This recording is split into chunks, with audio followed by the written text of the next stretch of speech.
আসসালামু আলাইকুম। সবাই কেমন আছেন? আশা করি সবাই ভালো আছেন। আমি মোহাম্মদ মেহেদী হাসান সোহেল সরকার, আইনজীবী, জেলা ও দায়রা জজ আদালত, কুমিল্লা। আপনাদের সামনে আমি আজকে একটা দলিল বিষয়ে কথা বলব। যে দলিলটা হচ্ছে দানপত্র দলিল। দেখেন, দেশ এবং প্রবাস থেকে অনেকেই আমাদেরকে জিজ্ঞেস করেন দানপত্র দলিলটা আসলে কি? এই দানপত্র দলিলটা আসলে কাকে দেওয়া যায়, কাকে দান করা যায়? দানপত্র দলিল করার পরে সেই দলিলটা প্রত্যাহার করা যায় কিনা, এবং পাশাপাশি এই দলিলটা রেজিস্ট্রি করতে কত টাকা লাগে, এবং দানপত্র দলিলটা যে কে কাকে দান করতে পারে, এই বিষয়গুলো আপনি আমার কাছ থেকে অনেকেই জানতে চায়। আপনাদেরকেও আমি এই বিষয়গুলো আলোচনা করার চেষ্টা করতেছি। দেখেন, দানপত্র দলিলটা অনেক প্রচলিত একটা দলিল। আমাদের সমাজে অনেক সময় দেখা যায় যে কোনো ব্যক্তি পরিবারের অন্যান্য সদস্যদের উপর সন্তুষ্ট হয়ে তার সম্পত্তির কিছু অংশ তাকে কোনো কিছু বিনিময় ছাড়া, শুধুমাত্র ভালোবাসা, তার কার্যক্রমে খুশি হয়ে তাকে দান করে। সেই দানটাই হচ্ছে দানপত্র দলিল। দানপত্র দলিল বিভিন্ন ভাবে হতে পারে। শর্ত সাপেক্ষ হতে পারে, শর্ত ছাড়াও হতে পারে। এই আপনি দানের পত্রের দলিল কেন হয়েছে, কোন উদ্দেশ্যে, সেই জায়গায় আপনি কেন যে দলিলটা হয়েছে সেই বিষয়ে বিবরণীটা থাকে। এখন কথা হচ্ছে যে দানপত্র দলিল এমন একটা দলিল, আমাদের সমাজে দেখা যায় যে প্রচুর দান হচ্ছে, একে অপরকে দান করতেছে, এবং পরবর্তীতে আইনগত জটিলতা দেখা যায় এবং খারিজ করা যায় না। সেই বিষয়গুলো আমি ধারাবাহিকভাবে আলোচনা করতেছি। দেখেন, দানপত্র দলিল হলো এমন একটি আইনি নথি। আপনার দলিলটা কিন্তু আইনি অনেক গুরুত্বপূর্ণ নথি। আপনি পরবর্তীতে এই দানপত্রের দলিলটা আপনি আদালতে আপনার পক্ষের ডকুমেন্ট হিসাবে দেখাতে পারবেন। এই জন্য দানপত্র নথিটা খুবই গুরুত্বপূর্ণ একটি নথি, এবং যার মাধ্যমে কোনো ব্যক্তি, অর্থাৎ দাতা, নিজের স্থাবর ও অস্থাবর সম্পত্তি অন্য কোনো ব্যক্তিকে প্রতিদান, ব্যাপারটা বুঝতে হবে, অন্য কোনো ব্যক্তিকে প্রতিদান বাবদ, যেমন হচ্ছে আমাকে ভালোবাসে একটা মানুষ, আমি ভালোবাসার প্রতিদান হিসাবে দিচ্ছি।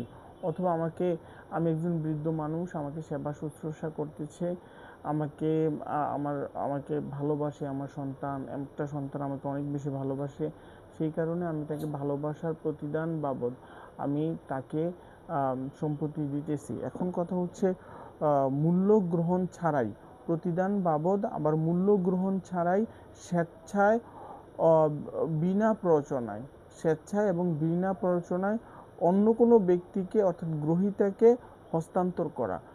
এমন হচ্ছে যে আমার একটা সম্পত্তি আছে, আমি ভালোবাসার কারণে প্রতিদান ছাড়া, মূল্য না পেয়েই তাকে, সে আমাকে ভালোবাসে, আমি ভালোবাসার প্রতিদান বাবদ তাকে আমি দান করতেছি আমার সম্পত্তিটা। এই দলিল অবশ্যই রেজিস্ট্রেশন করতে হবে। মৌখিক কোনো দান আদালতে কার্যকর নয়। এটাকে অবশ্যই আপনার রেজিস্ট্রেশন করতে হবে, এবং সম্পত্তির দখলটাও বুঝাই দিতে হবে। অর্থাৎ আমি কাউকে সম্পত্তি শুধুমাত্র দানপত্রটা দলিল করে দিয়ে গেলাম, বিষয়টা কিন্তু এমন না। আমি নিজেই এই দখলটা আমি যাকে দিয়েছি, অর্থাৎ দলিল যে গ্রহীতা, তাকে অবশ্যই আমি দাতা হিসাবে এই সম্পত্তিটা তাকে দখলেও দিয়ে যেতে হবে। আরেকটা বিষয় হচ্ছে যে এই দানপত্র দলিলের মূল বিষয়সমূহ আমি আরও আলোচনা করি, বিস্তারিত আলোচনা করি, তাহলে আপনারা অনেক প্রশ্নের উত্তর আমার আলোচনার ভিতরে পেয়ে যাবেন। এই দানপত্রের যে আবশ্যকতা, এই এটা কি ইচ্ছার উপরে ডিপেন্ড করবে কিনা? ব্যাপারটা হচ্ছে যে অনেকে বলে যে দানটা তো একেবারেই কিছু না পেয়ে, না ইয়ে করে দান দানপত্র একটা দলিল হবে, এই দলিলটা আসলে কার্যকারিতা কতটুকু হবে? দেখেন, আপনি এই যে দান, যেটা অবশ্যই দাতার ইচ্ছাই হতে হবে, এবং দাতা যদি অনিচ্ছাকৃতভাবে দান করে, সেটা কিন্তু আইনগত একটা জটিলতা থেকে যাবে।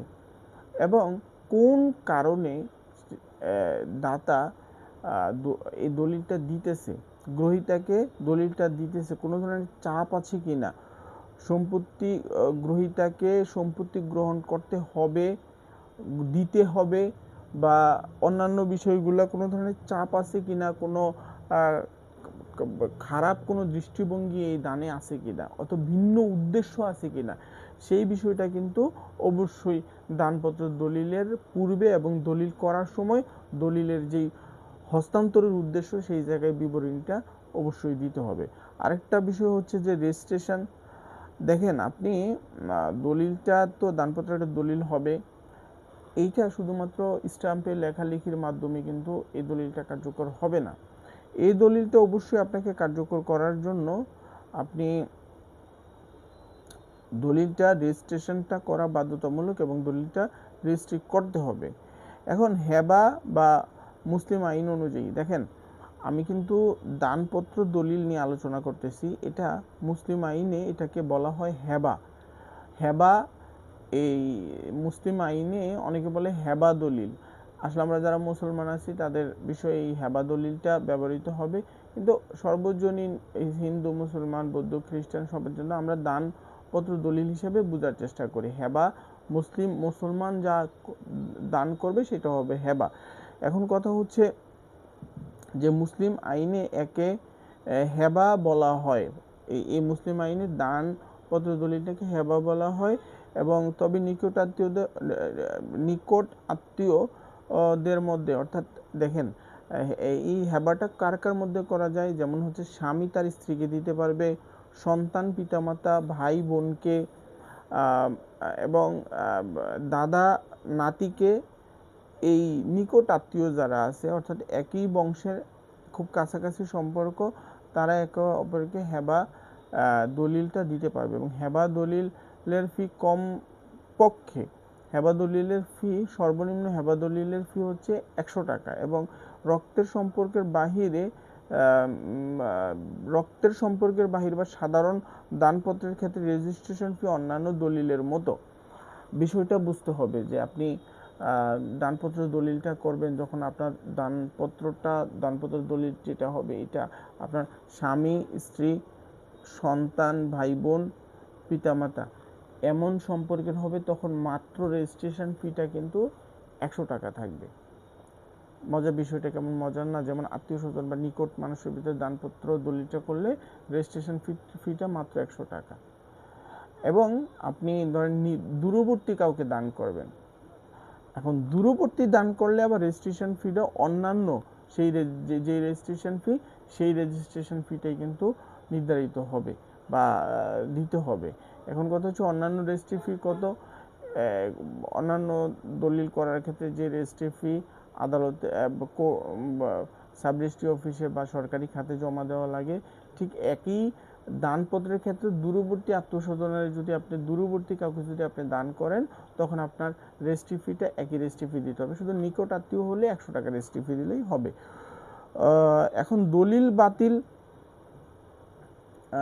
বাতিলটা কখন করা যায় দেখেন, দানপত্র দলিলটা রেজিস্ট্রেশন পর সাধারণত বাতিল করা যায় না। মাথায় রাখতে হবে যে আমি তো একটু আগে বলেছি যে দানপত্র দলিলটাকে আসলে বাতিল করা যায় কিনা। রেজিস্ট্রেশনের পরপর দানপত্র দলিলটা আসলে সাধারণত বাতিল করা যায় না। তবে এই ক্ষেত্রে যদি দলিলটা করার ক্ষেত্রে জালিয়াতি বা প্রতারণা থাকে তাহলে এটাকে বাতিল করা যাবে। জালিয়াতি বা প্রতারণা যদি থাকে, যেটা প্রমাণ করা যাবে, জালিয়াতি প্রতারণা যদি থাকে বাতিল করা যাবে। এখন কথা হচ্ছে এটাও একটা নির্দিষ্ট সময়ের ভিতরে দলিল বাতিলের মামলাটা করতে হবে, যেহেতু দেওয়ানি মামলা, এটা অবশ্যই তামাদি আছে। আবশ্যকীয় উপাদান হচ্ছে এটা মাথায় রাখতে হবে যে দলিল দাতা সুস্থ এবং দলিল গ্রহীতা উভয়ই সুস্থ থাকতে হবে, স্বেচ্ছায় দিতে হবে, প্ররোচনা থাকা যাবে না। দানপত্র দলিলটা অবশ্যই সাব রেজিস্ট্রি অফিসে গিয়ে রেজিস্ট্রেশন করে নিতে হবে। ধন্যবাদ সবাইকে, ভালো থাকবেন। দানপত্র দলিল নিয়ে আলোচনা করলাম, এভাবেই ধারাবাহিক দলিল সংক্রান্ত বিষয়ে আমার আলোচনা চলমান থাকবে।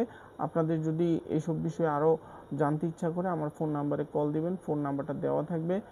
আমার ভিডিওটা ভালো লাগলে আমার পেজটা ফলো করে দিবেন এবং আমার ইউটিউব চ্যানেলটা যেটা আছে এটা সাবস্ক্রাইব করে দিবেন, বেল আইকন চেপে দিবেন, যাতে ভিডিও দেওয়ার পরপরই আপনারা ভিডিও পেয়ে যান। ধন্যবাদ সবাইকে।